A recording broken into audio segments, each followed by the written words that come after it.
I usually feel like I'm in the minority as someone who's just racked with nostalgia for Winnie the Pooh. Like, everyone knows who Winnie the Pooh is, but I never really hear people gushing about how he defined their childhoods or whatever, the way I hear for, Transformers or Powerpuff Girls or Hey Arnold or Ed, Ed and Eddie or, SpongeBob, obviously. I think maybe it's something to do with Winnie the Pooh being thought of as, for a slightly younger audience.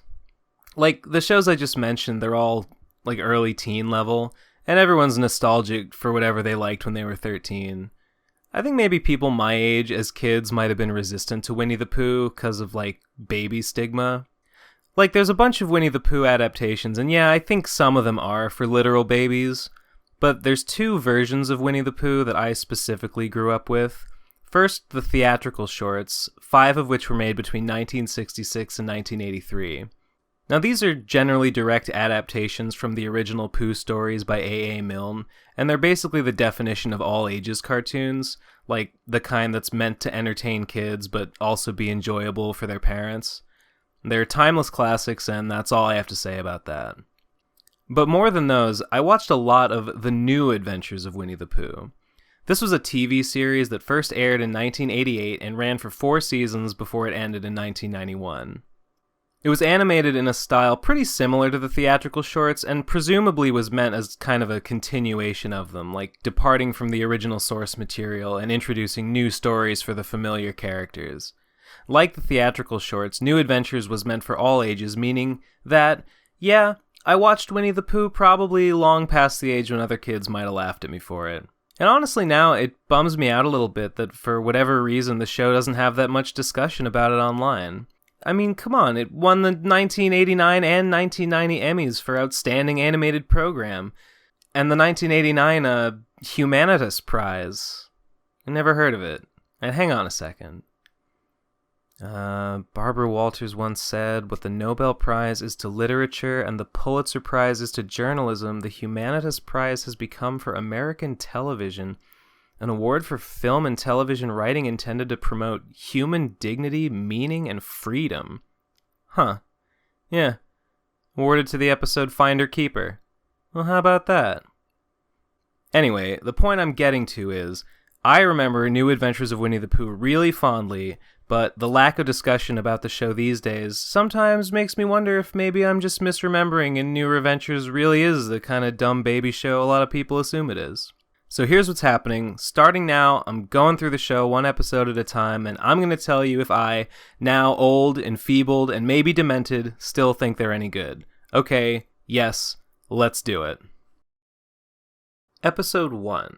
Pooh Oughta Be In Pictures. So I never saw this episode as a kid, though I did recognize a few shots from the OP that I'd always wondered about, because I never saw the episode they were from. I guess they didn't air this episode often, and frankly I can see why, because I really don't like it. The episode's split in half. In the first half, Christopher Robin brings Pooh et al. To the movies to see a not Godzilla movie, and in the second they return to the 100 Acre Wood inspired to film their own monster movie. The opening's kind of interesting with a moody imagination-scape that sort of reminds me of Batman the Animated Series, although that show wouldn't air until 4 years later. But after that, it's all downhill. The whole conceit of Pooh and the gang going to the movies, I don't know, it's bizarre and uncomfortable. And seeing Pooh doing stuff out in the real human society just gives me the howling fantods. His adventures read much better and make a lot more sense when they're taking place in the 100 Acre Wood. And there's too much focus on Christopher Robin in this first part. He complains about eating carrots, and he gets scolded by the movie usher, and Pooh's eating candy bars, and why did he take his stuffed animals to a movie theater? It's not right. It's the reason Pooh and the others, they do their oh bother in the 100 Acre Wood is because Christopher Robin doesn't take them everywhere, right? He's a human. He's got a life out in society. I know in Pooh's Grand Adventure, he starts going to school and he can't bring the toys with him. But he goes out, right? His mom probably takes him on errands sometimes. Does he bring Pooh grocery shopping? Are we going to get an episode of Pooh and the gang causing mischief in the local Stop and Shop? Anyway, after a mediocre song and Oh, bother. up an Usher's day by getting him all tangled in film, geez, they head back to the 100-Acre Wood for some slightly less uncanny shenanigans. Christopher Robin wants to make his own movie using his old-timey hand-crank camera.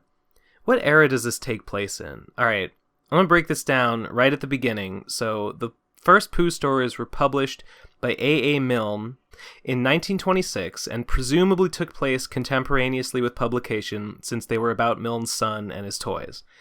Obviously, Christopher Robin is seeing a Godzilla-style movie, so this isn't the 20s, since the first Godzilla movie came out in 1954.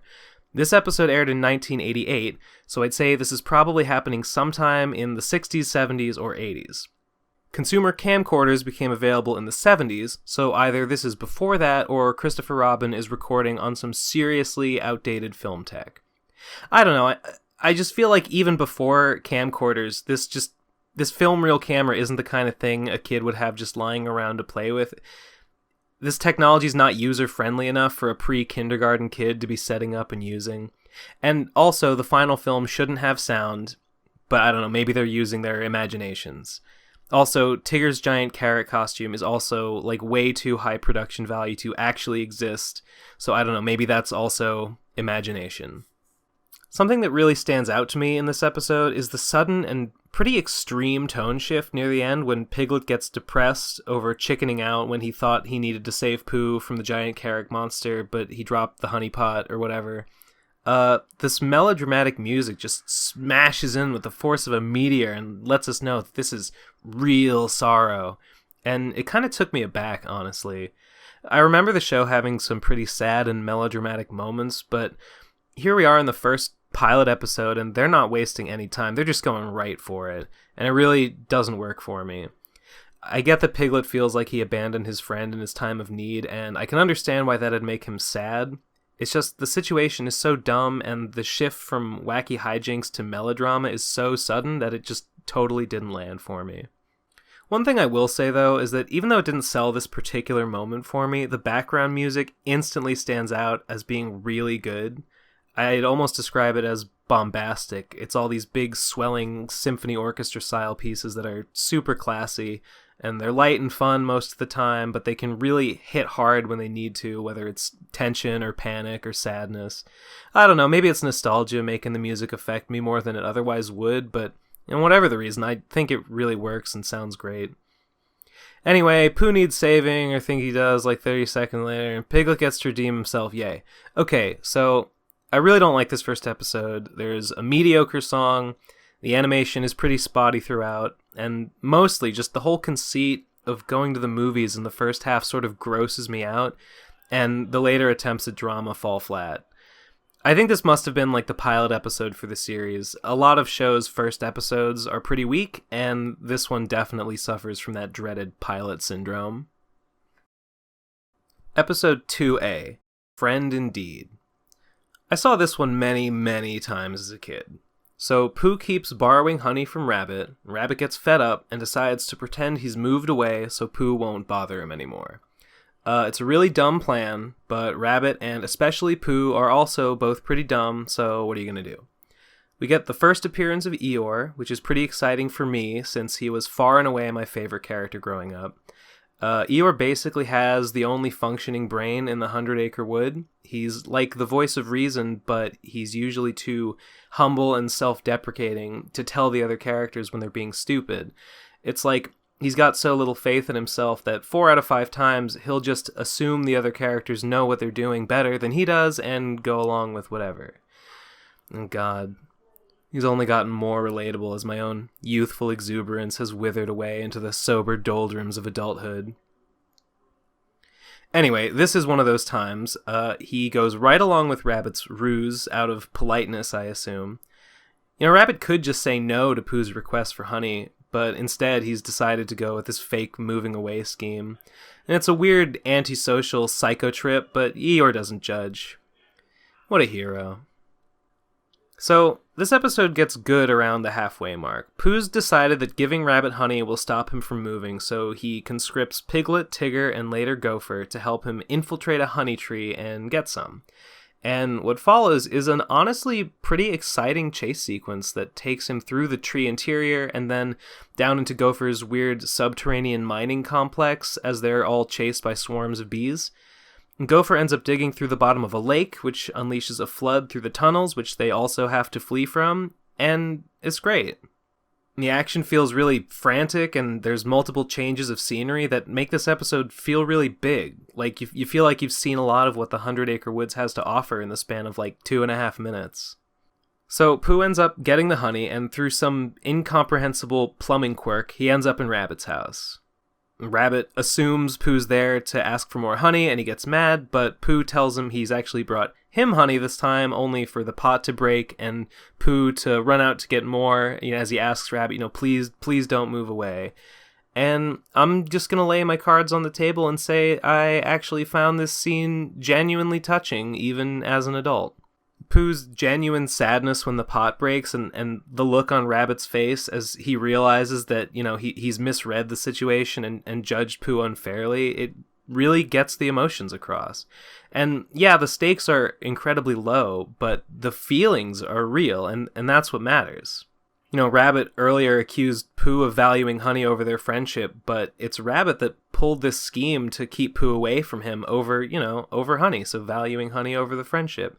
So Rabbit being the one to end up making things right in the end, he secretly gives Pooh the honey that he thinks he needs to give Rabbit for him to stay. It feels right, and it just warms my creepy little heart. And he even ends up just letting Pooh eat the re-gifted honey anyway. Aww.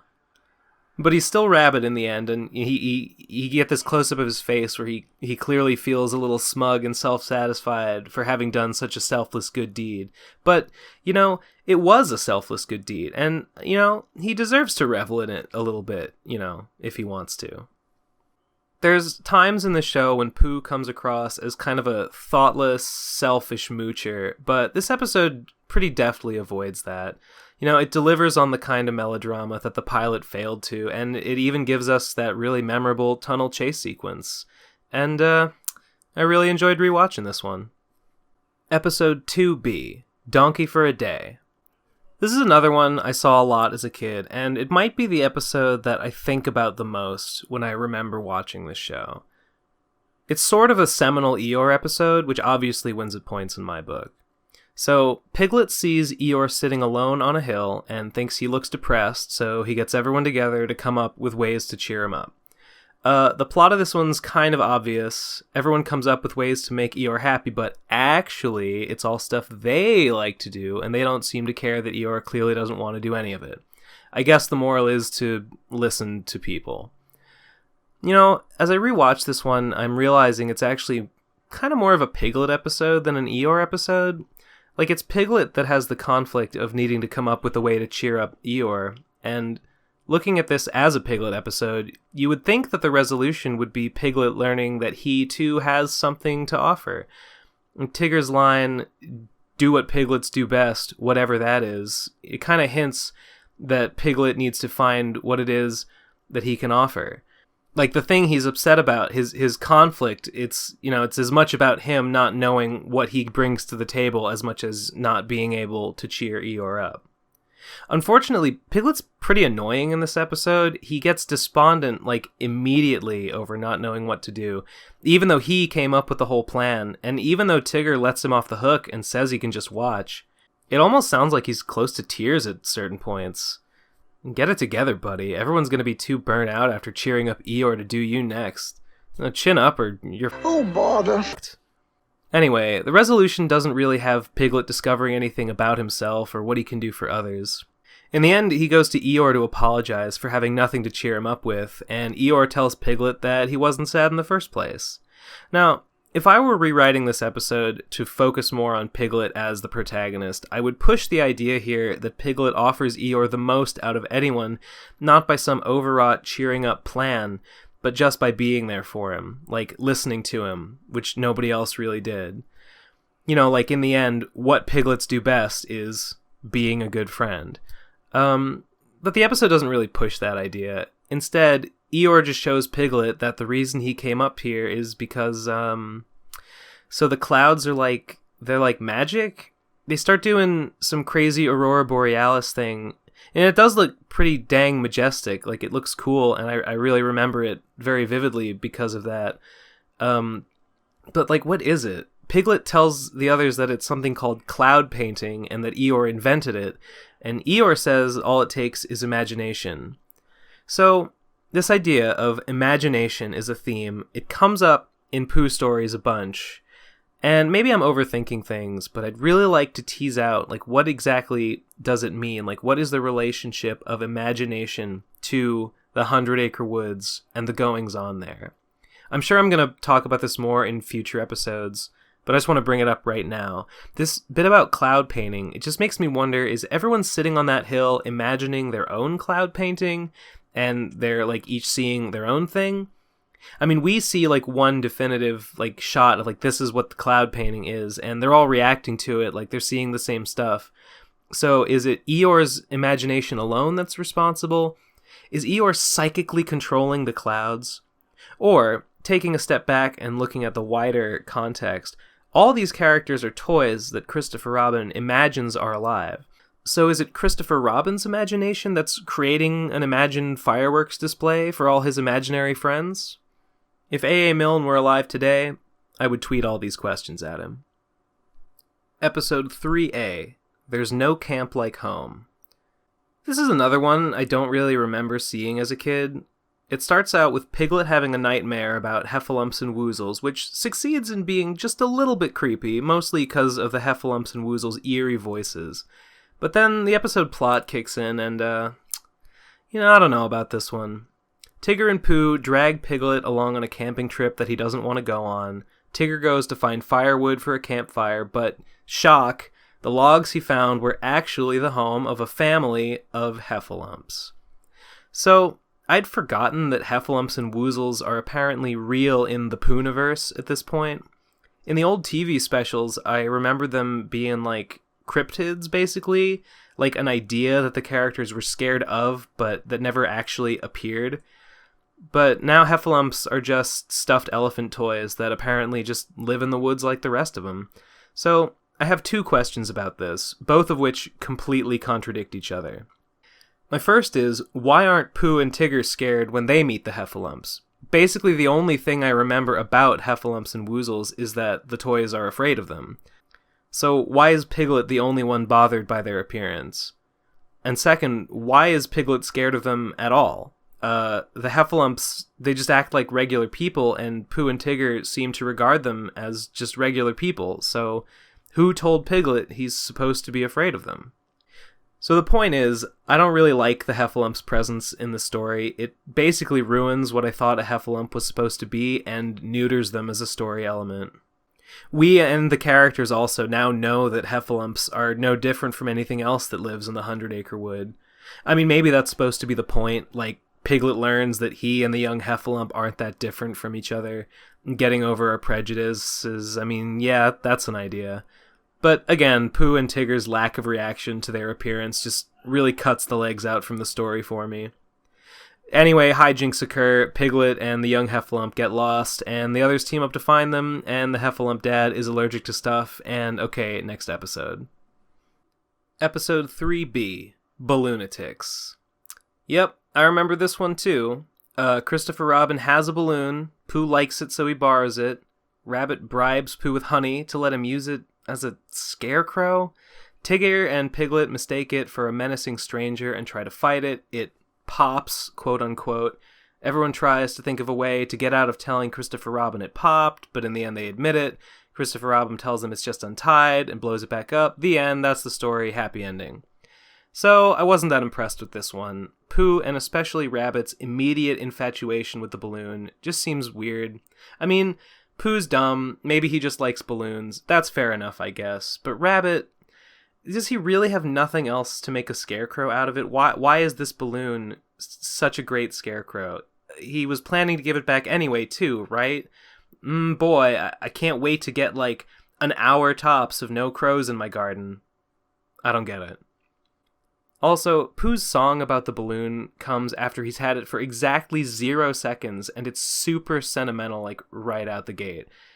I think this only could have worked for me if there'd been at least a few scenes before of him, like, bonding with the balloon, you know, like, taking it on a picnic, using it to crush his enemies and whatnot. As it is, Pooh receives a balloon, immediately sings a song about how much he loves it and wants to keep it safe, and then the very next scene gives it away in exchange for honey. It's lame. After it pops, all Pooh's friends act like jerks and try to lie to him that it's just sleeping. And it's a pretty funny lie that, oh, it's small because it's just sleeping. You know, I like that. And I'm not surprised that Pooh isn't upset about being lied to, but man, I definitely would be. And the fact that all the toys assume Christopher Robin will never speak to them again over popping the balloon is honestly pretty dark. It's played for laughs in the dream sequence, but like, I don't know. To me, it sort of implies that they all live in like constant fear of Christopher Robin suddenly and capriciously turning on them. Not really a lot happens in this episode. There's sort of an attempt at drama when all the toys try and tell Christopher Robin that, no, it was they who really popped the balloon. And it's sort of sweet, I guess, but it's no friend indeed. And in the end, when Christopher Robin blows the balloon back up, it always really annoyed me that the balloon floats. Everybody knows that's not how balloons work. I don't think you can even argue imagination on this one, because the balloon is clearly a real physical object that Christopher Robin introduced from the outside world. I don't know, I guess they wanted the image of them all floating up, holding onto the balloon string at the end, and it'd have been weird for Christopher Robin to be walking around the 100-acre woods with a canister of helium in his pocket. Well, hot dang, look at the time. We're past the 20-minute mark already. I guess I'll stop here for now. Too bad, 'cause next episode up is Find Her Keeper. Yeah, the one that won that Humanitas Prize for promoting human dignity. Boy, that's gotta be a real blockbuster, huh? I guess you'll just have to tune in next week to see if it lives up to its esteemed reputation. So hit that subscribe button if you want to stick around for that. Give me a like and let me know in the comments how you feel about these episodes. You know, like, maybe you think I was unfair to Balloonatics and I'm a jerk for not appreciating that Here We Go Floating song more.